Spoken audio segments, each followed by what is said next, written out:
Bienvenidos a las lecciones de Escuela Sabática 2024, el libro de Marcos. Escuela Sabática para adultos, alumnos y maestros. Tercer trimestre. Lección 7 Instruyendo a los discípulos parte 1. Bosquejo del estudio. Dale me gusta, suscríbete, comparte el repaso de la lección de Escuela Sabática y déjanos tu comentario de la lección. Luego Jesús llamó a la gente y a sus discípulos y les dijo: Si alguno quiere venir en pos de mí, niéguese a sí mismo, tome su cruz y sígame. Marcos 8:34. Todos tenemos momentos de transición en nuestra vida: la primera vez que nos vamos de casa, la graduación, el primer trabajo, el matrimonio, el nacimiento de un hijo, un ascenso o la muerte de un ser querido. Estos momentos son memorables porque representan un cambio en lo que somos y en nuestra forma de entender la vida. Los celebramos cuando representan esperanza y progreso. Los lamentamos cuando representan una pérdida. El Evangelio de Marcos está dividido en dos secciones principales, los capítulos 1 al 8 y los capítulos 8 al 16. El punto de inflexión se encuentra en el capítulo 3, donde se pasa del énfasis en quién es Jesús para centrarse en a dónde va. Esta transición no fue fácil de asimilar para los discípulos porque no respondía a sus expectativas. Jesús iba al Calvario, un destino que nunca concibieron como apropiado para él. Viendo claramente. Enseñanzas en dos fases. Instrucción básica. Lee Marcos 8:22 al 30. ¿Por qué necesitó Jesús 2 toques para sanar al hombre ciego? ¿Qué lecciones surgen de este relato? Esta historia de Marcos 8 es singular, ya que solo aparece allí y es el único milagro de Jesús que requiere 2 acciones para producir salud perfecta. Como parte de la historia, un detalle conmovedor es que Jesús toma al hombre de la mano y lo conduce fuera del poblado. Uno puede percibir su simpatía por la limitación del hombre. Pero, ¿por qué 2 toques? Aunque este es el único de sus milagros que incluye 2 acciones, eso no implica una falta de poder de parte de Jesús. En una primera fase, el hombre es capaz de ver borrosamente. En la segunda fase, ve por fin con nitidez. Este milagro sirve como una parábola de la forma en la que Jesús iba a instruir a sus discípulos, preparándolos para que captasen lo mejor posible la realidad de su misión salvadora. En una primera fase, los discípulos habían llegado a la conclusión de que Jesús era el Cristo. Para asegurar esa verdad en su mente, Jesús los llevó a declararlo haciéndoles una pregunta indirecta y otra directa, Marcos 8:27 al 29. ¿Quién dicen los hombres que soy yo? Ellos respondieron, unos, Juan el Bautista, otros, Elías, y otros, alguno de los profetas. Entonces él les dijo, ¿y vosotros, quién decís que soy? Respondiendo Pedro, le dijo, tú eres el Cristo. Los docentes aman las preguntas. Estas son a menudo la llave para abrir o desbloquear el entendimiento de un estudiante. En este pasaje de Marcos 8 se encuentra el punto de inflexión del libro. 3 características confirman esta aseveración. Primero, Jesús interroga a sus discípulos acerca de su identidad, algo que no había hecho hasta este punto. Segundo, Pedro es la única persona no endemoniada que declara que Jesús es el Mesías. Tercero, inmediatamente después de esta revelación acerca de quién es Jesús, él comienza a explicar a dónde se encamina, a la cruz. La palabra Mesías tenía en los días de Jesús una connotación de derrocamiento del gobierno romano. Tenía connotaciones políticas peligrosas para quien lo decía. Jesús no había venido para ser esa clase de Mesías, de allí su llamado al silencio acerca de su identidad. Sin embargo, ellos debían guardar silencio con respecto a esta declaración, pues todavía no habían comprendido todas sus implicaciones. Marcos 8:30.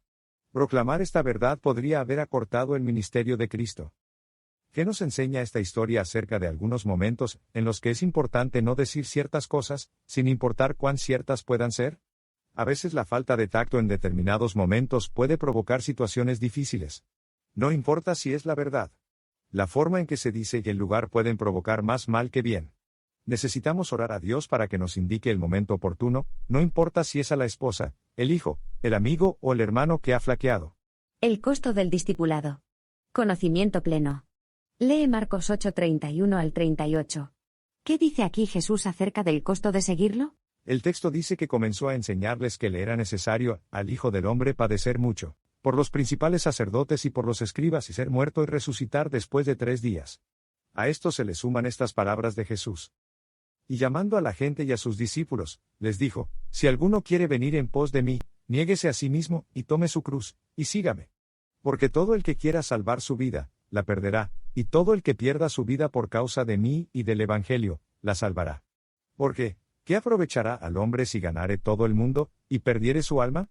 ¿O qué recompensa dará el hombre por su alma? Porque el que se avergonzare de mí, y de mis palabras en esta generación adúltera y pecadora, el Hijo del Hombre se avergonzará también de él, cuando venga en la gloria de su Padre con los santos ángeles. Los discípulos habían llegado a un punto decisivo en su relación con Jesús. Ahora saben que Él es el Mesías. El lector de Marcos lo sabe desde el comienzo del libro, Marcos 1:1, y, por lo tanto, ha tenido una ventaja con respecto a los discípulos, a veces torpes. En un principio, cuando Jesús los llamó, dijo que los convertiría en pescadores de hombres, Marcos 1:17. Sin embargo, no hubo problemas entonces. Pero ahora que realmente saben quién es, Él les revela el objetivo de su misión, que le es necesario padecer muchas cosas, ser rechazado, morir y resucitar después de 3 días. Son noticias impactantes. Porque esa no era la visión que ellos tenían del Mesías. Pedro, quien acaba de confesar que Jesús es el Mesías, lo lleva aparte y comienza a reprenderlo por decir eso. El evangelista presenta todo esto en forma de discurso indirecto, pero ahora reporta las palabras de Jesús, palabras que sin duda dejaron pasmado a Pedro mientras las escuchaba. El maestro lo llama Satanás y le dice que se aparte de su camino, puesto que tales pensamientos no están en armonía con la voluntad de Dios. Las palabras de Pedro no eran de naturaleza que fuesen de ayuda y solaz para Jesús en la gran prueba que lo esperaba. No estaban en armonía con el misericordioso propósito de Dios hacia un mundo perdido, ni con la lección de abnegación que Jesús había venido a enseñar por medio de su propio ejemplo, el deseado de todas las gentes, página 384. Los seguidores de Jesús están llamados a tener el mismo objetivo que Él tiene, a tomar su cruz y seguirlo. La crucifixión era el método romano de ejecución más cruel, humillante e intimidatorio. Todos querían evitar la cruz. Por lo tanto, ¿cómo querría alguien adoptar la cruz como símbolo de su devoción a Jesús?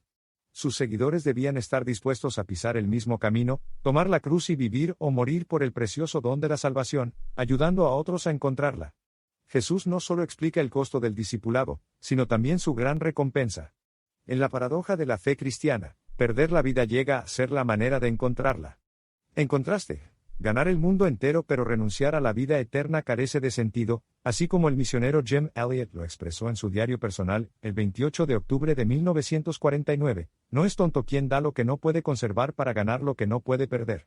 El que ama su vida la perderá, y el que desprecia su vida en este mundo, para vida eterna la guardará. Juan 12:25. ¿Cómo has experimentado la realidad de estas palabras? La montaña y la multitud. Enseñanza sobre el reino futuro y presente. Lee Marcos 9:1 al 13. ¿Qué vieron Pedro, Santiago y Juan una noche con Jesús? Pedro, Jacobo y Juan no eran plenamente conscientes de estar vislumbrando en el monte el reino de gloria, una representación en miniatura de la segunda venida de Jesús. Lo que sí tenían claro era que querían quedarse allí, Marcos 9:5 al 6. Pero en ese momento no percibían el verdadero significado de las palabras que Moisés y Elías hablaban con Jesús. Para que los muertos en Cristo representados por Moisés, y los fieles vivos de la última generación representados por Elías pudieran entrar en la gloria, Jesús debía morir en Jerusalén, Lucas 9:30 al 31. Al bajar del monte, se evidenció el estado presente del reino. La escena al pie del monte era un triste caos, ver Marcos 9:14 al 29. Los 9 discípulos habían encontrado a un muchacho endemoniado al que no pudieron sanar. Cuando Jesús aparece en la escena, todos corren a su encuentro. La historia sigue con un desarrollo acerca del poder del demonio sobre el joven. Jesús dedica lo que parece un considerable tiempo a inquirir acerca de los detalles de la posesión demoníaca. Resulta demasiado para el Padre, quien exclama: si puedes algo, ayúdanos. Compadécete de nosotros, Marcos 9:22. ¿En qué situaciones, si las hubo, has tenido que clamar: creo, ayuda a mi incredulidad? A veces nuestra fe es sacudida, por situaciones que nunca imaginamos que nos alcanzarían. Pero todavía bajo cualquier presión o situación extrema, podemos pedirle al Señor que ayude nuestra incredulidad o nuestra falta de fe. Con fe o sin fe, no dejemos de clamar y Jesús vendrá en nuestro auxilio. El mayor en el reino. Marcos 9:30 al 41. Jesús comienza su camino de descenso a Jerusalén desde Cesarea, haciendo un alto en Capernaum. Aprovecha este tramo para instruir y preparar a sus discípulos, Marcos 9:30 al 33. Pero ellos, lejos de comprender lo que Jesús les quería enseñar, disputaban quién sería el mayor cuando Jesús se proclamase rey en Jerusalén, Marcos 9:34. En la casa Jesús les pregunta acerca de la discusión que tuvieron en el camino. Nadie se expresa, lo que es señal segura de que no se sienten cómodos con la pregunta, casi como niños sorprendidos mientras hacen algo que saben que está mal. Su conversación había sido acerca de quién de ellos era el más importante.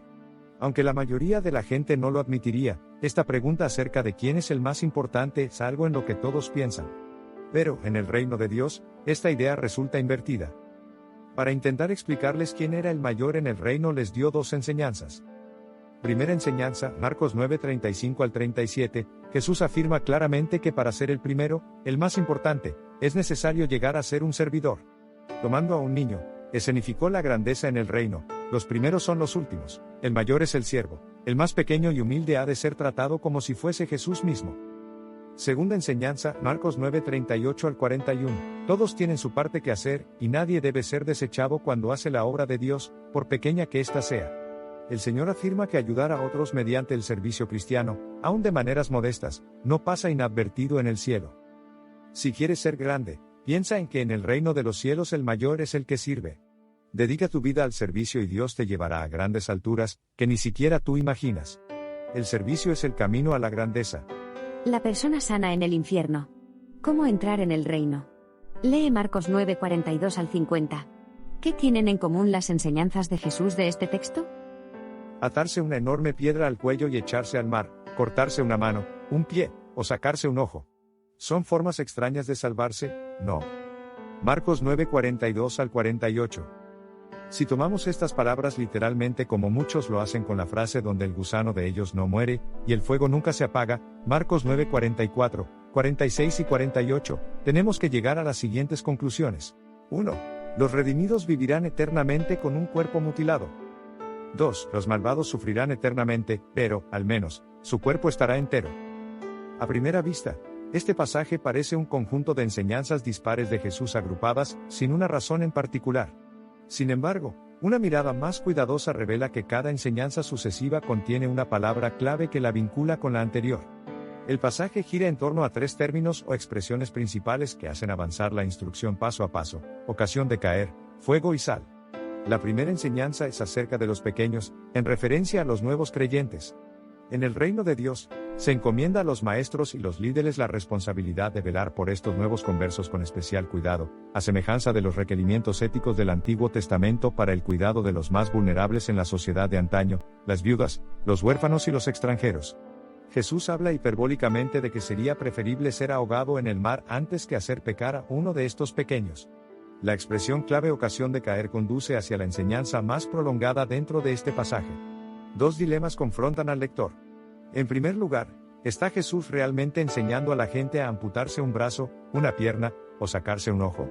Segundo, ¿está enseñando la existencia de un infierno eternamente ardiente? La respuesta al primer interrogante es no. Jesús no está hablando en favor de la mutilación, algo que el judaísmo rechazaba, ver Deuteronomio 14:1, primer libro de Reyes 18:27 y 28. El Señor está empleando una hipérbole, o exageración, para establecer su punto. La pérdida de una mano, un pie o un ojo es algo terrible. Cuanto más desastroso debería ser para un cristiano el hecho de pecar. La segunda pregunta también recibe una respuesta negativa. Jesús no está enseñando la existencia de un infierno eternamente candente. ¿Cómo lo sabemos? Primero, porque el pasaje contiene un cierto tono humorístico. Imagina a personas entrando en la Jerusalén celestial con un solo ojo, pie o mano. Sin embargo, los que terminan en el lago de fuego o en el infierno, llegan con ambos ojos, manos y pies por haberse apegado al pecado. ¿No debería ser a la inversa? ¿La persona saludable en el infierno? ¿Y la persona mutilada en el cielo? De eso se trata el género comedia. Una comedia tal acerca de un asunto tan serio lo conduce a uno a considerar que Jesús está ilustrando un punto mediante una hipérbole, o exageración. ¿Cómo sabemos que no es una imagen literal? Porque los que entren al reino celestial entrarán sanos y salvos, no cojos, ciegos y desfigurados. Primera de Corintios 15. El pecado es algo que debería ser tomado tan en serio que sería preferible perder una mano, un pie o un ojo en lugar de pecar. En cuanto al infierno, lo eterno de él son sus consecuencias, no su fuego. Por ejemplo, Sodoma y Gomorra fueron destruidas sufriendo el castigo del fuego eterno. Judas 1:7. Sin embargo, son ciudades que hoy no están quemándose o ardiendo en el fuego eterno. Porque de tal manera amó Dios al mundo, que dio a su Hijo único, para que todo el que crea en él no perezca, sino que tenga vida eterna. Juan 3:16. Énfasis añadido. Quienes se pierden no se queman para siempre, en su lugar, ellos mueren para siempre y los justos sí gozan de la vida eterna. Una gran diferencia. El Señor nos ayude a abandonar el pecado en cualquiera de sus formas. El que encubre sus pecados no prosperará, mas el que lo confiesa y se aparta alcanzará misericordia. Proverbios 28:13. Dios te bendiga.